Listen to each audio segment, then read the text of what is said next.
Hello everyone, welcome to my YouTube channel education for all. तो आप सभी का स्वागत है हमारे चैनल एजुकेशन फॉर ऑल में। तो कैसे हैं आप सब? मैं आशा करती हूँ आप सब अच्छे होंगे, मैं भी अच्छी हूँ और सीटेट के प्रिपरेशन में ज़ोर शोर से लगे हुए होंगे। तो चलिए स्टार्ट करते हैं। आज का हमारा टॉपिक रहने वाला है रेमेडियल एंड डायग्नोस्टिक टीचिंग के ऊपर। क्या है ये डायग्नोस्टिक टीचिंग, रेमेडियल टीचिंग? इस चीज़ को आज के वीडियो में क्लियर करने वाले हैं। गाइस ये सेशन काफ़ी छोटा है बट आपको काफ़ी अच्छे से समझाने की कोशिश करूँगी मैं। सबसे पहले हम देखते हैं डायग्नोस्टिक टीचिंग या रेमेडियल टीचिंग लेने की ज़रूरत हमें कब पड़ती है। जब हम बच्चों का असेसमेंट करते हैं, आकलन करते हैं डेली बेस पे या साप्ताहिक, जब या उसे हम जांचते हैं, रोज़ परखते हैं बच्चे हमारे किस तरीके से कार्य कर रहे हैं, किस सब्जेक्ट में उनकी रुचि है, कैसे वो अपने कौशल को दिखा पा रहे हैं। तो हम क्या असेसमेंट के दौरान क्या हम उन्हें डायग्नोस करते हैं, देखते हैं कि कहाँ पर बच्चे की क्या कमी रह जा रही है। तो चलिए देखते हैं पूरी रूप से। निदानात्मक टीचिंग भी इसे कहते हैं हिंदी में। डायग्नोस्टिक टीचिंग को क्या कहते हैं? निदानात्मक शिक्षण। इसमें क्या करते हैं? इसमें शिक्षक छात्रों का आकलन करते हैं। हम क्या करते हैं? बच्चों का आकलन करते हैं क्लास के अंदर हम उसे नोटिफाई करते हैं कि हमारा बच्चा क्या सीख रहा है, क्या नहीं सीख रहा है। इस चीज़ को हम रोज डेली बेस पे देखते रहते हैं और उस दौरान होने वाली त्रुटियों और कमियों को पता करके उनकी कठिनाइयों का निदान करते हैं। जब हम डेली बेस पे बच्चों का आकलन करते हैं तो हम पता करते हैं कि बच्चों की कमियां कहाँ रह जा रही है, बच्चों की त्रुटियां कहाँ रह रही है, किस चीज़ में, किस सब्जेक्ट में, या कहाँ पे उन्हें पहले से ही कठिनाई चली आ रही है, किस भाषा को वो नहीं समझ पा रहे हैं, या क्या चीज़ें उन्हें अच्छा लग रहा है। इस चीज़ को हम पता करते हैं। तो ये हमारा निदानात्मक परीक्षण होता है। शॉर्ट फॉर्म में हम कह सकते हैं अधिगम संबंधी कठिनाइयों और कमियों का पता लगाना ही क्या है? डायग्नोस्टिक टीचिंग है, निदानात्मक परीक्षण है। एक्रो एंड क्रो के अनुसार से ये बोला गया था। अब इसका उद्देश्य क्या है? निदानात्मक परीक्षण लेने का क्या उद्देश्य होता है? तो छात्र की पाठ्य पुस्तक से जुड़ी स्वाभाविक या जन्मजात कठिनाई का पता लगाना। स्वाभाविक कहने का अर्थ है कि जब छात्र पाठ्य पुस्तक डेली बेस पे आप आकलन कर रहे हैं उनका, तो छात्र जो पढ़ रहे हैं उनको कहाँ पे क्या चीज़ें समझ आ रही है, या इस पुस्तक को पढ़ने में उनकी रुचि है या नहीं है, या इस खेल को वो समझ पा रहे हैं या नहीं समझ पा रहे हैं। आप डेली बेस पे उनका आकलन करते हैं और उस चीज़ को आप ऑब्जर्व करते हैं कि हमारा बच्चा कहाँ पे नहीं सीख पा रहा है। या फिर जन्मजात कठिनाई का पता लगाते हैं कि कहाँ पे बच्चा शुरू से ही बच्चे में इस चीज़ की कमी रही है, इस कारण से बच्चा हमारा आगे नहीं बढ़ पा रहा है।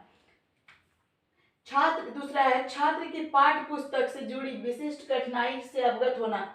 इसका उद्देश्य क्या है? निदानात्मक परीक्षण लेने का क्या उद्देश्य रहता है कि छात्र की जो पुस्तक है, पाठ्य पुस्तक चल रही है, उससे उसके अंदर आने वाली विशिष्ट कठिनाइयों का हमें पता करना है। कि अगर हमने एग्ज़ाम लिया और बच्चे ने या कह सकते हैं 50 मार्क्स का हमने एग्ज़ाम लिया, तो एग्ज़ाम असेसमेंट के दौरान बच्चा क्या टेस्ट में कितना अंक लाता है? 30 मार्क्स उसने ऑब्जर्व किए और 20 मार्क्स के क्वेश्चन उसने छोड़ दिए। तो वो 20 मार्क्स उसने कहाँ पे खो दिया, उसके 20 मार्क्स कहाँ गए? इस चीज़ का हम पता करते हैं कि किस चीज़ में उस सब्जेक्ट में उस बच्चे की कहाँ पे कमी रह गई है, हमने कहाँ पे उसे वो चीज़ नहीं दे दिया। ये इस चीज़ का हम पता करते हैं। एग्जाम्पल के जरिए आप समझिए कि आप अपनी कक्षा में एक टेस्ट रखा, आपने क्या अपनी कक्षा में एक टेस्ट रखा है, वो आप अपने सब्जेक्ट के अनुसार रख सकते हैं, कोई भी सब्जेक्ट हो सकता है। वो 100 मार्क्स का टेस्ट है।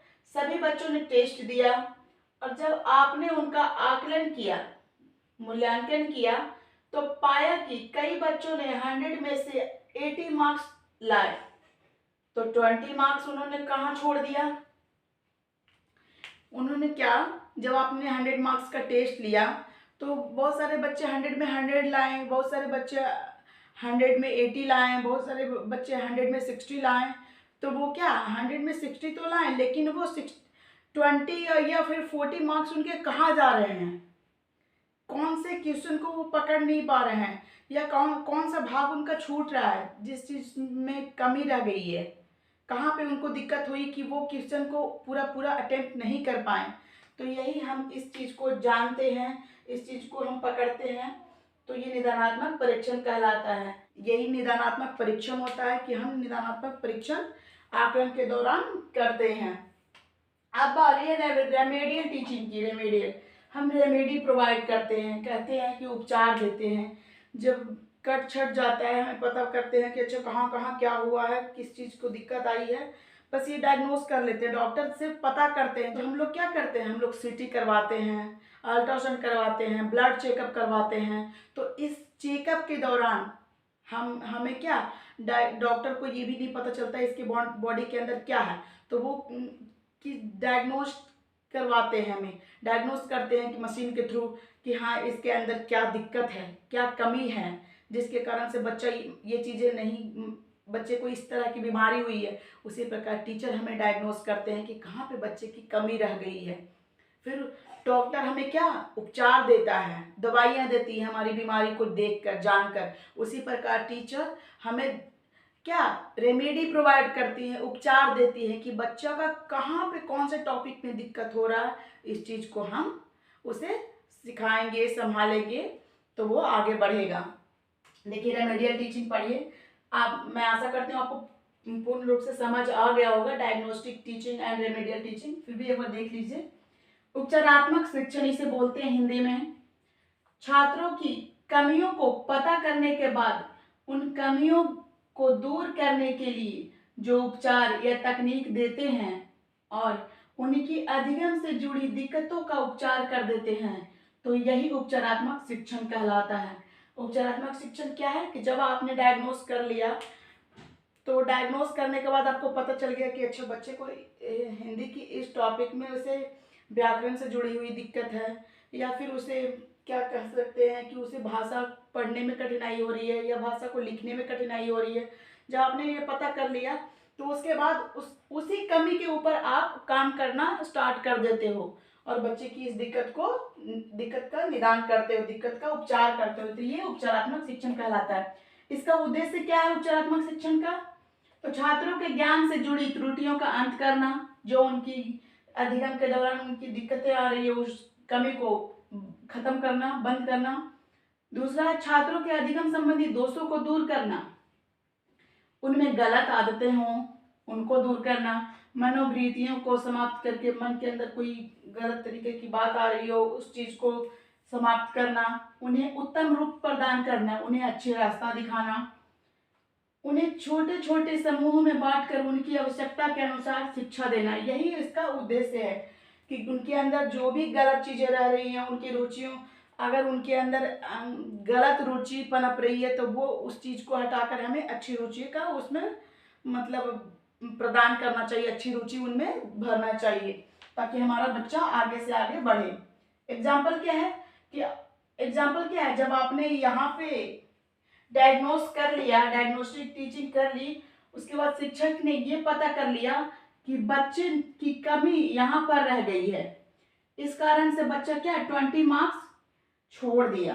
फिर शिक्षक ने क्या किया, शिक्षक ने बच्चे की उस कमी को पूरा किया, उपचार दिया, तो यही उपचारात्मक शिक्षण कहलाया। गाइस मैं आशा करती हूँ आपको पूर्ण रूप से diagnostic teaching and remedial teaching समझ आ गया होगा। ऐसे ही छोटे छोटे टॉपिक पे आपको वीडियो मिलती रहेगी, तो जुड़े रहिए मेरी वीडियो के साथ, चैनल के साथ। अगर आपने मेरा चैनल सब्सक्राइब नहीं किया है तो अभी जाकर एजुकेशन फॉर ऑल को सब्सक्राइब कीजिए, साथ ही साथ बेल आइकन को दबाइए ताकि मेरी वीडियो की पहली नोटिफिकेशन आप तक पहुंच सके। मिलती हूँ अगली वीडियो में।